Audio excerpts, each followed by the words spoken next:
Hi, this is Dan Silvestri from SpyMovieNavigator.com and our show Cracking the Code of Spy Movies. Today we'll discuss the September releases of spy movies. We'll also look at some ongoing projects like Bang, True Lies, The Stranger, Dr. Evil, James Bond, Mission Impossible Dead Reckoning, Enigma, and more.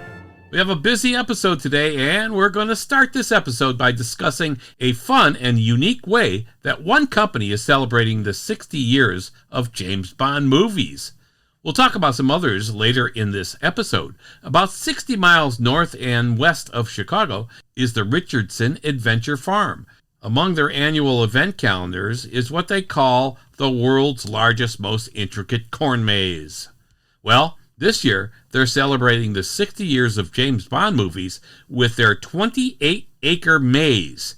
If you look at the aerial view of the maze, which is spectacular, this year you will see the gun barrel with Honey Rider, all of the actors who've played James Bond, the Aston Martin DB5, and a lot more. You'll find out more and see the image by going to our website, SpyMovieNavigator.com, hit the news drop-down, and then select Spy Movie News Articles. It really is very cool to see. All right, Spy Movie News has not received any compensation for this mention, but go check it out. It's spectacular. Okay, now let's talk about spy movies in development. Bang! Idris Elba and David Leitch are joining forces for a spy thriller called Bang.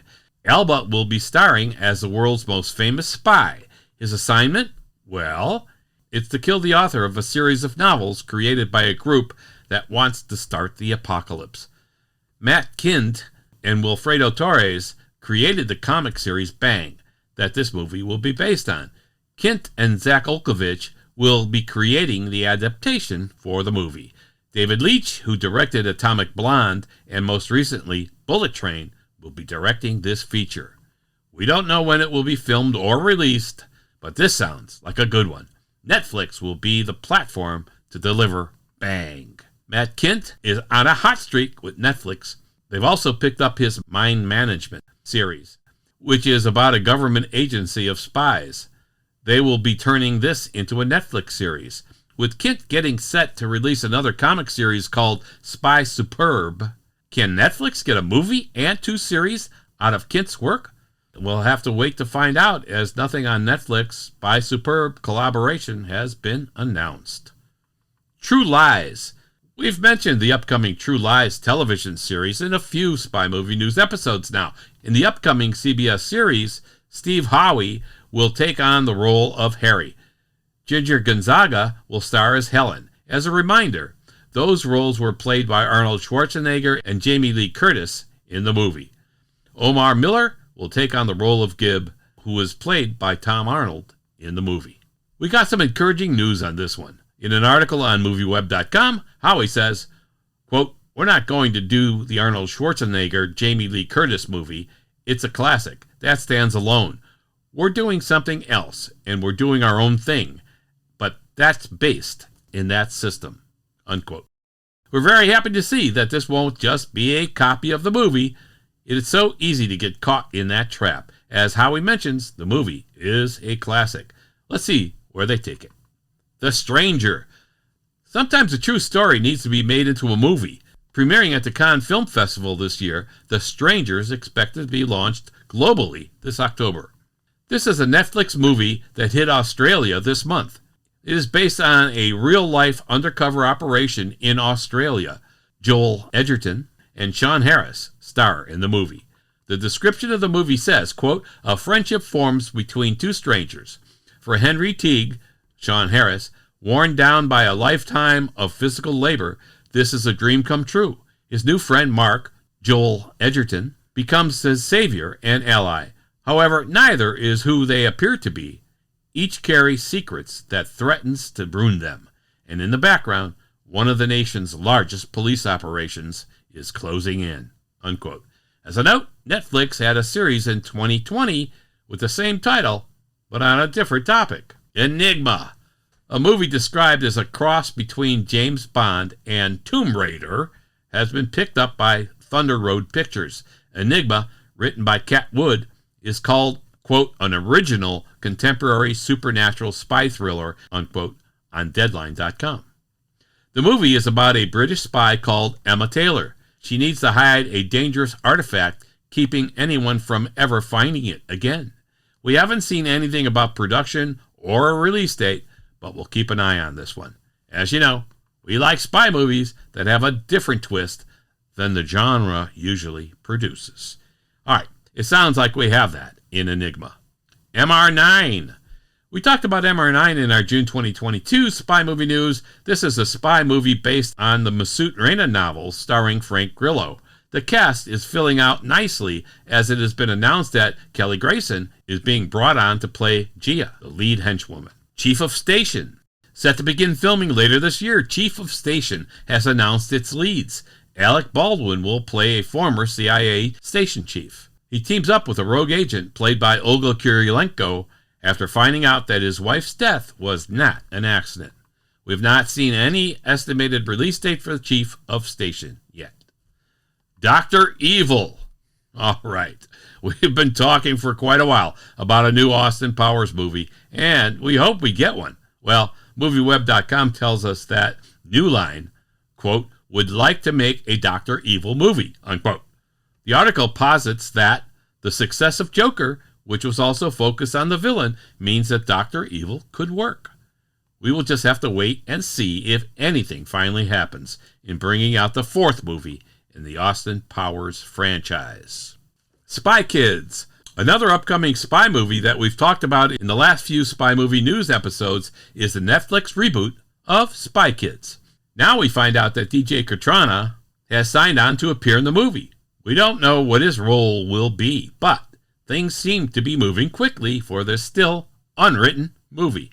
Blackbird. We're talking about the Michael Flatley spy movie Blackbird, one word, not the Apple Plus miniseries Blackbird, two words.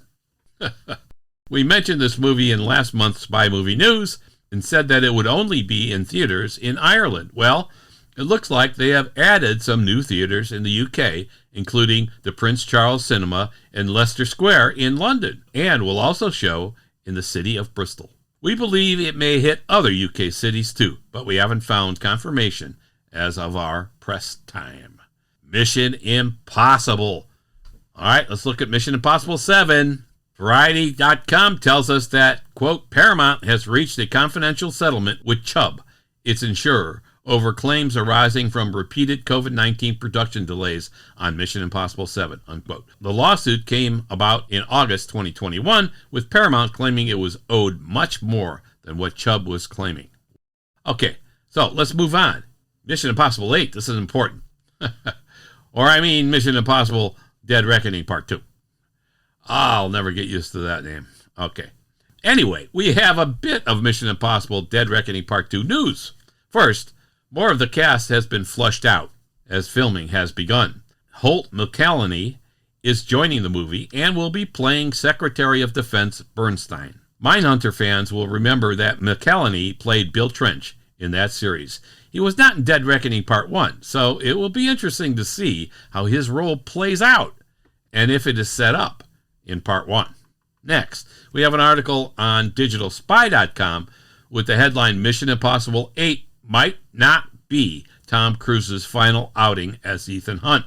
The rumor up to this point is that it will be his last. Well, director Christopher McQuarrie was asked about this on the Light the Fuse podcast. His response was a classic non-answer.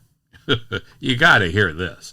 Quote, let me tell you, I've been working with Tom Cruise for 15 years, and I cannot tell you the number of times I've been standing next to the man, witnessed an event, and then read about it in the trades the next day, and none of what they described is actually true, he said, unquote. Man, McQuarrie needs to go into politics with an answer like that. But on the same podcast, McQuarrie explained the Dead Reckoning title this way. This you got to hear. This is something. Quote, when I came up with the title, I knew it applied more to Part 2 than it did to Part 1, which is why it eventually settled on being Part 1 and Part 2. The title for the first movie was nearly a title that referred to something like a Ghost Protocol kind of thing. It was a government policy. It wasn't a government policy. It was a government, what would you call it? A government measure of last resort with catastrophic consequences. By the time we got to the end of part 1, that had distilled down into an entirely different set of circumstances that appear in part 2 and not in part 1. So, the word would no longer have been appropriate for the title of part 1, unquote. What do you say? Holy jeez. Yeah, when Macquarie speaks, we're not sure we get exactly what he's saying. And I think that's his mission. James Bond at 60. We all know it's the 60th anniversary. Dr. No came out in 1962. We started this newscast by talking about a celebration of James Bond's 60th anniversary with the corn maze. Well, we found out more about the official plans in an article on Deadline.com. A 2-part charity auction is being planned with Christie's and Eon Productions. There will be 60 lots, and all 25 Eon Productions James Bond movies will be celebrated. There will be an online auction, with bidding starting on September 15th, and a live auction that will occur on September 28th. Now, if you have a spare £2 million, that's pounds, not dollars, you might be able to get your hands on one of the auction pieces. A silver birch Aston Martin DB5. Oh, that would be nice. This replica was a stunt car used in No Time to Die. If you don't have that much lying around, there are other vehicles on the auction block that are estimated to go for significantly less. There's some interesting items for auction, and you can see the lots on Christie's website. In addition to the auction, BFI will host a James Bond at 60 weekend of screenings and live events from September 20th through October 2nd. Included will be an in-conversation event with Michael G. Wilson and Barbara Broccoli. There will also be a behind-the-scenes look at one thing we find fascinating, namely the stunts and special effects. Chris Corbould will be hosting that. There will also be a preview of The Sound of 007. This is a new documentary that examines the music of Bond. And finally, there will be screenings of the last 3 Bond movies on the BFI IMAX screen, including the first UK showing of No Time to Die in 3D. In our podcast episode, No Time to Die Theater Viewing Formats Guide, we talked about how much we liked the 3D work done in this version. They did a great job with that. As far as we are concerned, you should only ever watch the title sequence in 3D. And would Bond have made it to 60 without Sean Connery? Well, PinewoodGroup.com reports that Pinewood Studios will name one of the 5 new stages at Pinewood in honor of the late Sir Sean Connery. It was announced on what would have been his 92nd birthday. The stage will be called the Sean Connery Stage. We think this is great. After all, Sean Connery set the stage for Bond's movie success. The next actor to play James Bond. All right. On these podcast episodes, for the most part, we've been trying to stay away from all of this and all of the rumors and all the betting on who's going to be the next actor to play James Bond. There are many speculative articles written on this every month. That said, there is an article on cinemablend.com that quotes Lorraine Entertainment reporter Ross King as saying this, quote, "The latest rumor, and in some ways part of this is very much true, which is basically the Bond producers are looking for a younger Bond, someone probably in their 30s. At the end of the day, they want someone who will be Bond for the next 3 movies," unquote. Now, here at Spy Movie Navigator, we've been saying for quite some time that we think that this has to be the strategy. We think a lot of the favorites like Idris Elba, Tom Hardy, maybe Henry Cavill, are too old for what the franchise needs as it comes off the Daniel Craig run as Bond. So, we'll see if this is right, but we're going to wait until we hear officially from Eon Productions. What's coming in September? Again, we have a sparse month for spy movie fans, as there are no theatrical releases of any spy movies in September. Actually, this September is a sparse month for spy movie releases in general. It's not much better on the streaming platforms. But let's take a look at Netflix. On September 1st, Netflix will bring all 3 Austin Powers movies to the platform. Austin Powers International Man of Mystery, Austin Powers The Spy Who Shagged Me, and Austin Powers in Goldmember. Amazon Prime in September will release both Skyfall and The Recruit.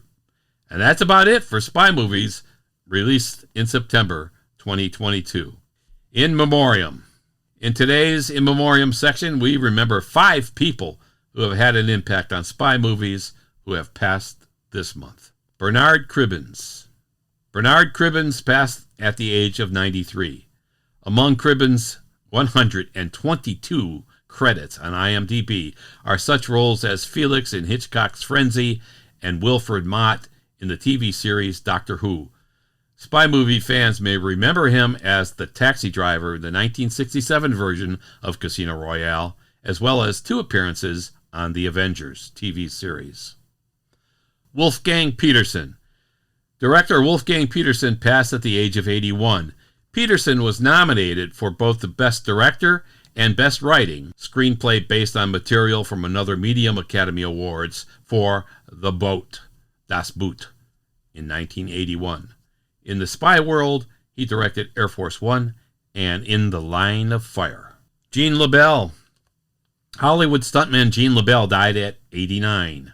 He had roles in more than 250 movies. Besides his role as a stuntman, he also taught martial arts skills to Bruce Lee, Chuck Norris, and Steven Seagal. Spy movie fans would have seen him in Patriot Games, U.S. Marshals, and the TV series 24. Lou Barlia. Cameraman Lou Barlia passed at the age of 92. His career started as a cameraman for the movie Love Story in 1970 and continued through the 2000 movie Bruno. You've also seen his work in Superman, Steel Magnolias, and 61 other movies or TV shows. Spy movie fans saw his work in Serpico. In 2000, Lou received the Lifetime Achievement Award from the Society of Camera Operators. Bill Pittman. We end this month's In Memoriam remembering Wrecking Crew guitarist Bill Pittman, who died at the age of 102. Pittman has played guitar, bass guitar, and ukulele on many songs and soundtracks. He had played on so many songs that we think it's almost impossible that you haven't heard him play. Spy movie and TV fans will recognize his bass play on the theme song to the TV show The Wild Wild West. He also played in Hitchcock's Torn Curtain. All right, so that's a wrap. This has been Dan Silvestri of SpyMovieNavigator.com, and we are in subscriber building mode here for our show, Cracking the Code of Spy Movies. So please subscribe to our show right now in your favorite podcast app and help us out. After all, you're listening to us right now. Subscribe, please. And follow us on Facebook, Twitter, and Instagram, too. All the links are on our website, SpyMovieNavigator.com. Thanks for listening. We really appreciate it.